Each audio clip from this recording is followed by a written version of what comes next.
Today on Earth Focus, development threatens Altai, an ancient Siberian land. Marine scientists set priorities to save the oceans. With sea levels rising, we'll see how the island nation of the Maldives is taking action to survive. From the climate change talks in Poznan, Poland, we have the youth perspective.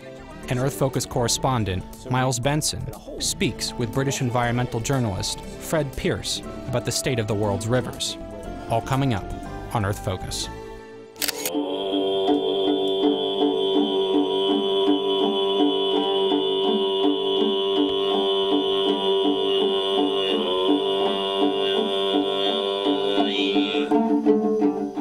There is no boundary between nature and man.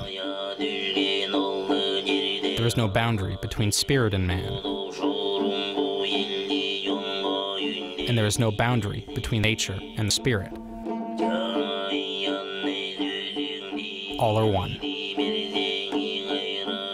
And because all are one, nature, the mountains, the rivers, and the land are sacred. There are places here where no man has ever walked. And there are places here where the spirits will forbid any man to walk. Altai is a sacred land, a land where you must tread gently, lest you disturb the living energies around you, energies in the land, in the water, and in the stone. Altai is an ancient land. The 60,000 native Altaians who live here are said to be the original Turkic people. The semi-nomadic Altaians say they've always lived here. There is an organic connection between the people, their ancestors, and the land. A living connection embodied in stone art and in burial mounds that date back to the Stone Age.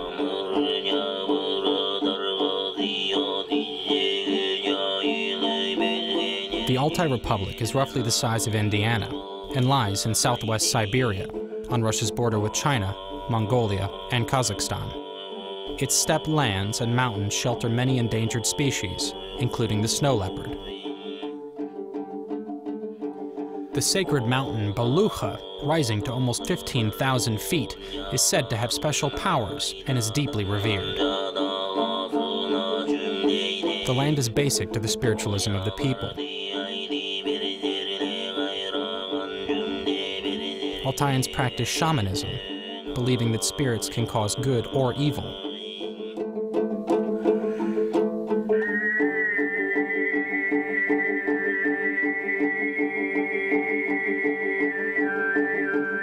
The shaman works with the spirits to heal ailments, to help people decide on a right course of action, and to divine the future.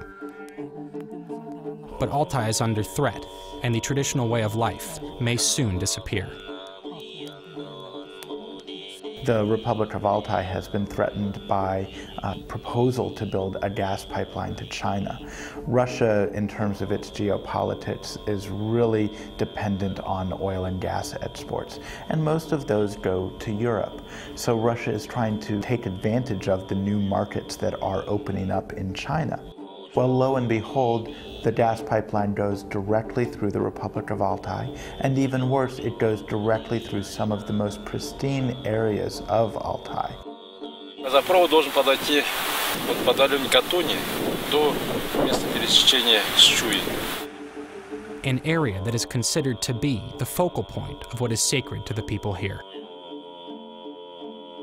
Many people in Altai are concerned that the pipeline is just the first step on a downward slope towards opening up the Altai to enormous amounts of development. Plans for the $5 billion pipeline are on hold for the moment. A more immediate threat to Altai is a sale of land for commercial development, which is expected to begin as early as 2010. The Russian government owns most of the land and is beginning to privatize it, selling it off to private interests. Altai, the Switzerland of Russia, is a prime target for resorts, hunting, fishing, and adventure travel. Tourists are already coming in record numbers, and few are sensitive to the land. Pollution and the desecration of sacred sites are a growing problem. Land not registered by January 2010 will be sold to outside commercial interests, interests with little concern for the area's spiritual heritage.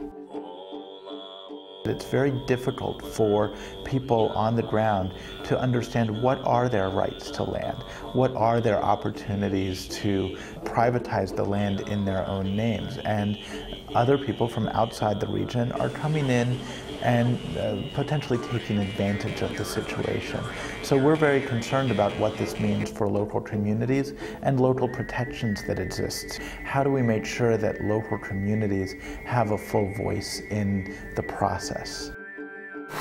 Не выявлены, так сказать, не учтены интересы коренных народов, которые считают основой, так сказать, его семьи, основой его рода, допустим, определенные объекты, природные объекты, допустим, горы или там реки, озера.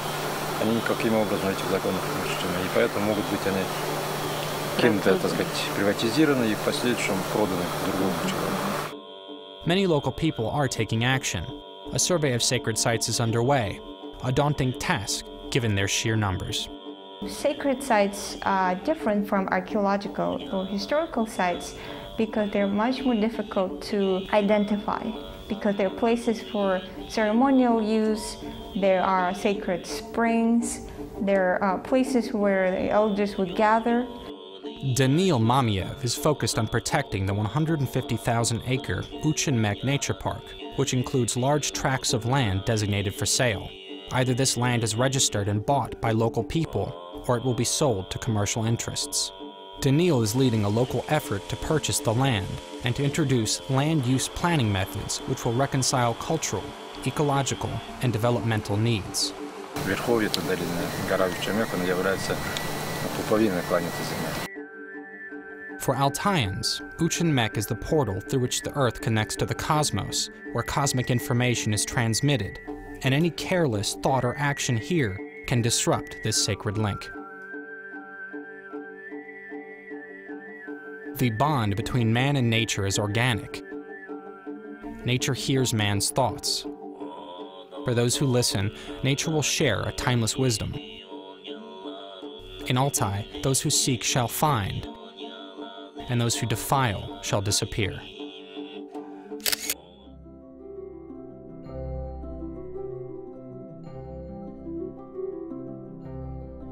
Oceans cover 70% of the Earth's surface and have sustained life for more than 3 billion years. Today, the oceans are under threat due to overfishing, climate change, and pollution. On December 16, 2008, a group of leading marine scientists met at the National Press Club in Washington, D.C. to offer ways to prevent ocean decline, the extinction of many marine species, and the economies that depend upon them. I think a lot of scientists would agree that we've got at most 20 or 30 years before the collapse in the oceans could be irreversible. But unfortunately, we need to start acting right now in areas like climate change and overfishing if we're going to prevent that collapse from becoming irreversible. Overfishing is part of the problem. Despite laws against it, economic pressures compel fishermen to fish, even when the stocks nearby are nearly depleted. This is a picture of bluefin tuna that I made in the Mediterranean off of Spain. This is the most valuable animal on the planet today because of the desire for sushi. This is an animal that can crisscross entire oceans, can swim from the equator to the poles practically. It never stops growing its entire life. If we weren't so good at catching them, there'd be 30-year-old bluefin out there that weigh over a ton. But we are good at catching them, and the stocks are collapsing before our eyes. But we can't seem to protect them because of this lust for sushi. Today, about 1/3 of all fishing stocks worldwide have collapsed. The cod fishery off of Newfoundland, Canada, is one dramatic example of the consequences of overfishing. In the 1990s, the cod disappeared. They have not come back. 35,000 people lost their jobs. We don't really know why they didn't come back. Overfishing has so depleted fish populations that large-scale commercial fishing can't survive without government subsidies. Poor fishery management is causing a loss of $50 billion a year, more than half of the value of the entire global catch. Trawling, you heard about trawling. Well, trawling you can see from space. I mean, it's just remarkable. The Gulf of Mexico, about 200% of the seafloor of the Gulf of Mexico is trawled every year. In New England, the number is something on the order of 150%. That means in the Gulf of Mexico that virtually the entire bottom has something the size and weight of a locomotive dragged over it a couple of times a year. Climate change impacts the world's oceans. Increasing levels of carbon dioxide cause acidification, changes in the water chemistry that affect the ability of marine organisms to form skeletons. This impacts shellfish, clams, tube worms, marine snails, sea urchins, and of course, coral reefs. Coral reefs are going to start falling apart irreversibly when the atmospheric carbon dioxide concentration reaches about 450 parts per million. We're currently at 385 and rising at about 2.5 parts per million per year. That gives us about 25 more years before we irreversibly lose tropical coral reefs worldwide. And that could be a big problem. Coral reefs are key to the economy and environment of more than 100 countries. They are home to a large variety of marine species and support fisheries and tourism. They generate sand for beaches and protect the shore from tidal surges. Increased carbon dioxide damages the reefs. Another challenge is pollution. Dumping farm fertilizer, sewage, and other pollutants into the ocean is causing dead zones, areas without adequate amounts of oxygen to support life, and threatening the survival of fisheries, as well as the livelihood of the people who depend upon them. How many dead zones are there? Actually, I think the number's up to 400 around the world, and it's about 95,000 square miles of coastal ocean area that has this quite severe depression of oxygen, what we call dead zones. Dead zones stress marine environments and effectively suffocate marine life, and they occur in the areas that are most useful and productive to mankind. Areas like the northern Gulf of Mexico, the Baltic Sea, and the Chesapeake Bay. Marine scientists are calling on U.S. policymakers to end overfishing, rebuild depleted fish populations, and prohibit destructive practices such as bottom trawling. Also on the list, reducing pollution and cutting greenhouse gas emissions, steps that could be realized in a transition to a new energy economy. It's time for a bailout for the oceans. We've been borrowing against the future for too long, and the oceans can't lend us anymore.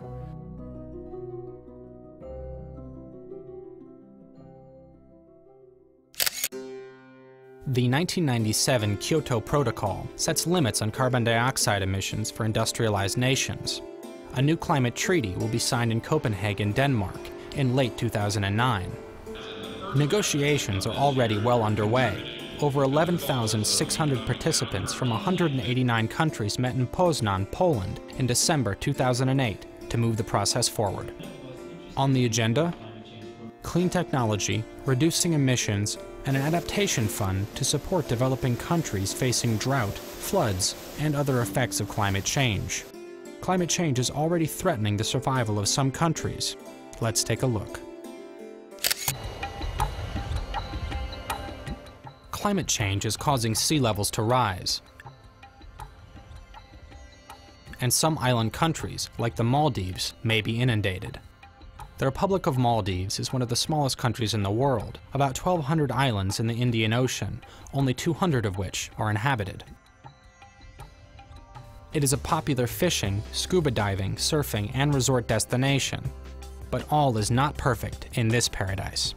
If we are not able to take preventive measures, then within a couple of years' time, I think it will disappear very much area of this land. From the air, it's easy to see why people here are worried about climate change. Most of the islands are only 3 feet above sea level, and with sea levels rising, the Maldives could become submerged.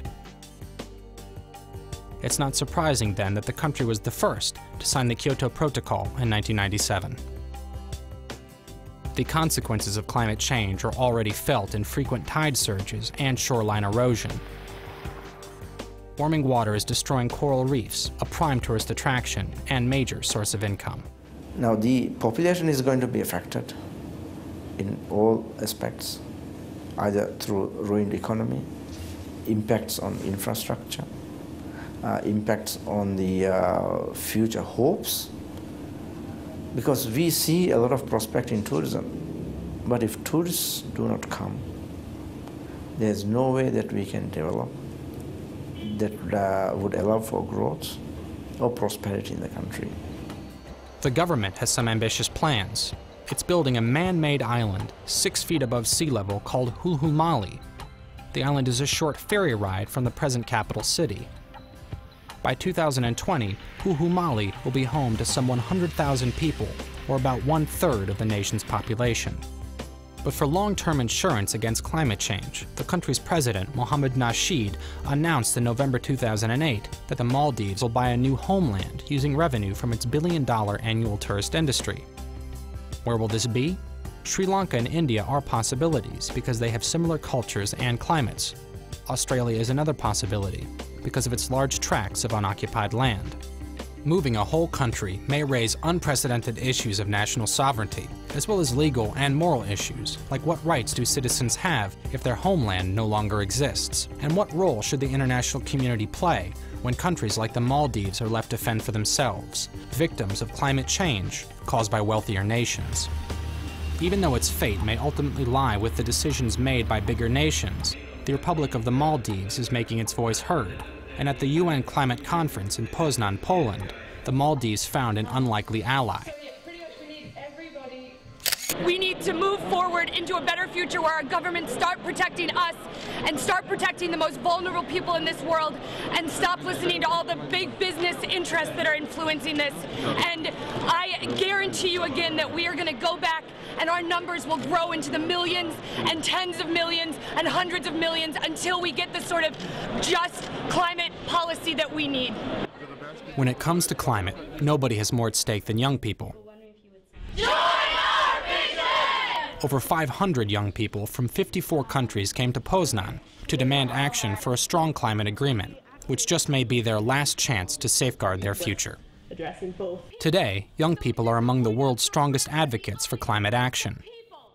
Well, I think the role of the youth all over the world is the brightest spot on the horizon, if I may say, because I think unless there is this groundswell of public opinion among the youth of the world, adults are not going to change their ways easily.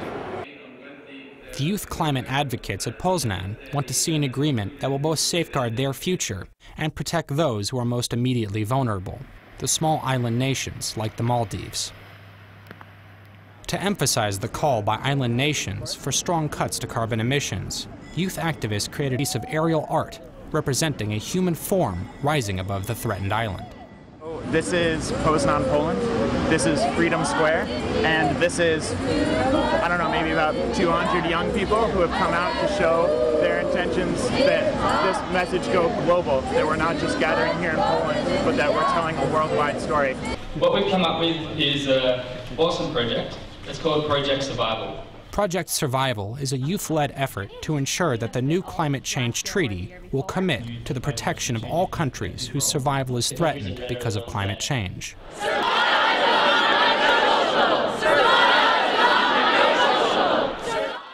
That survival is not negotiable is the message that young people conveyed to the world leaders at Poznan, and they succeeded. They got 80 governments to sign a commitment to this principle in 48 hours, ensuring that the survival of island nations will be a focus of international concern in future climate negotiations. Saying we need survival of all countries and all peoples to be assured. End of hunger. Plentiful clothes. Colorful reef. Freedom. Stop by smell. Quality. Young people are not only having an impact on global climate policy, but a new generation of leadership is emerging. The youth across all of Europe and in countries like Belarus, Ukraine, and Russia are mobilizing today to demand strong actions from their governments. In Ecuador, the youth environmental movement managed to introduce nature rights in the new constitution, which was a big success.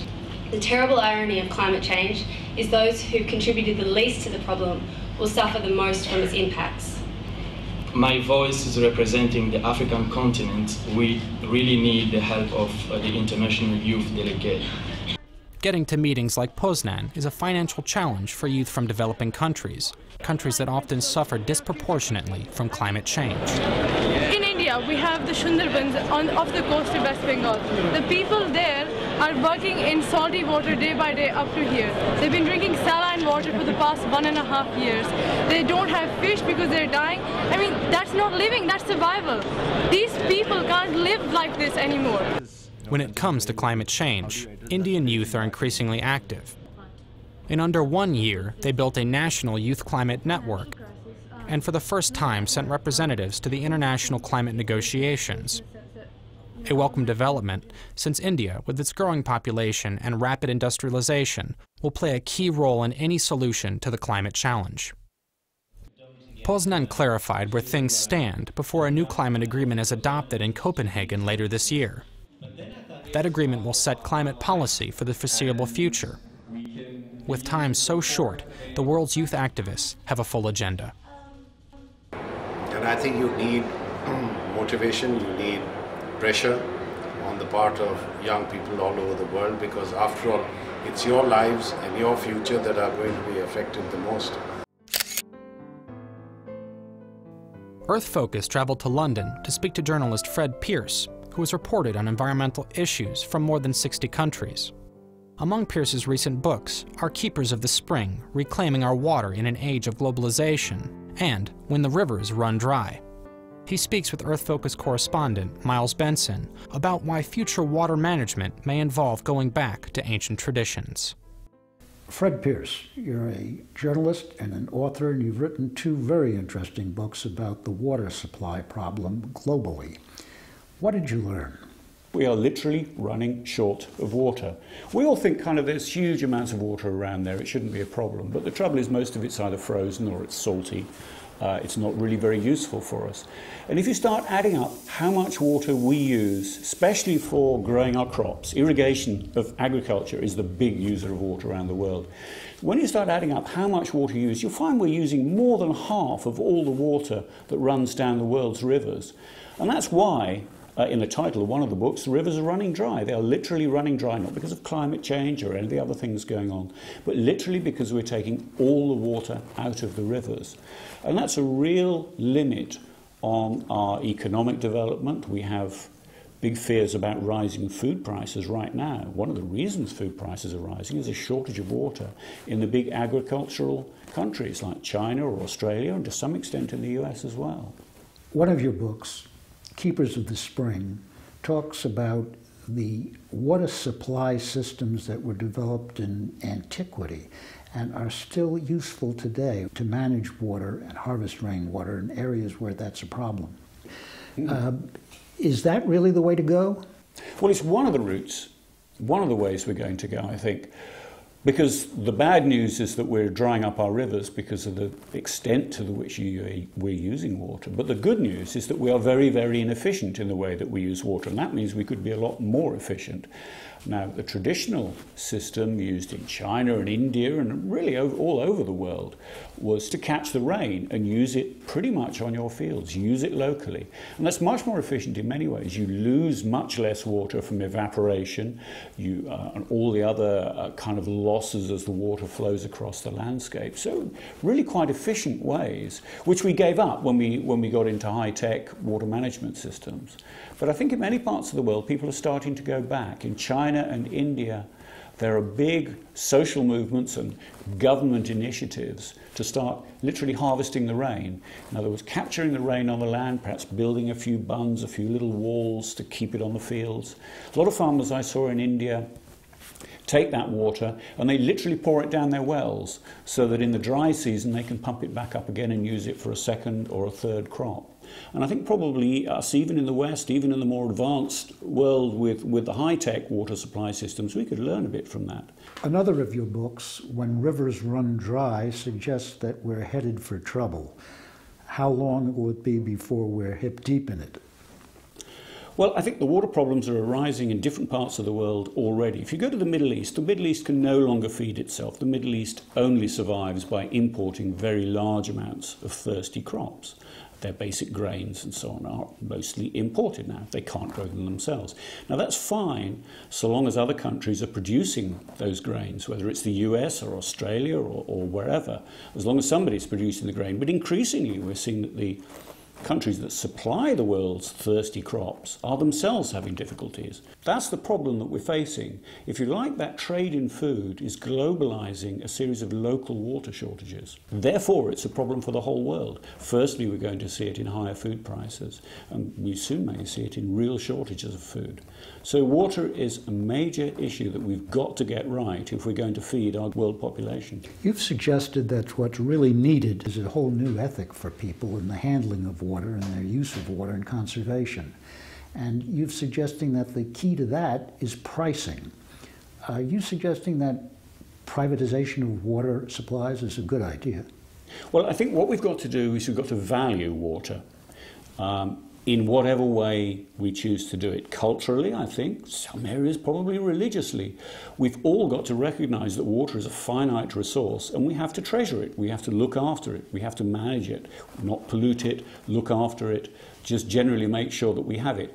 Now, in our modern world, quite a lot of that is going to have to do with pricing. If you want people to be more careful about how they use water, a very good method is to impose a proper price on water. And traditionally water has been very underpriced. We expect to be provided with cheap water supplies. Governments usually provide the infrastructure to deliver our water, and we pay not much more than the cost of pumping it and cleaning it, sometimes not even that. So I think a higher price for water is going to be an element. But we have to be rather careful if we do that. Because water, in my judgment, quite rightly, people talk about it as a human right. And I think clearly we all need water every day of our lives to get by. In a whole lot of areas in our society, I think we're going to be rejudging where the boundary between market control and government control lies. And the solutions will be different in different places. But the basic thing is we have to learn to value water as a vital resource and a limited resource. Fred Pearce, thank you very much. Pleasure.